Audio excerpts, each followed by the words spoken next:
আসসালামু আলাইকুম। জামাতের দিন শেষ, ধানের শীষের বাংলাদেশ। বাংলাদেশের জনগণ বুঝে ফেলেছে জামাত ইসলাম যে এখন আবোল তাবোল বলা শুরু করেছে। তারা এখন তালমাতাল কথাবার্তা বলা শুরু করছে। তাদের মুখে এখন বাংলাদেশের মুক্তিযুদ্ধের নতুন ইতিহাস শোনা যায়।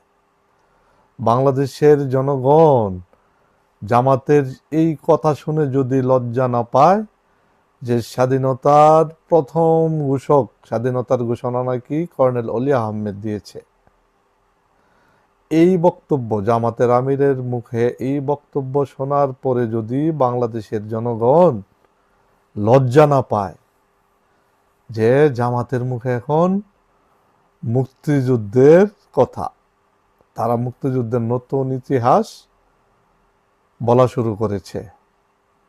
এই জন্যই বলছি যে জামাত এখন বেলাইন পথে চলে গেছে। জনগণ বলা শুরু করেছে, বাংলাদেশের জনগণ বলা শুরু করেছে জামাত বেলাইনে চলে গেছে।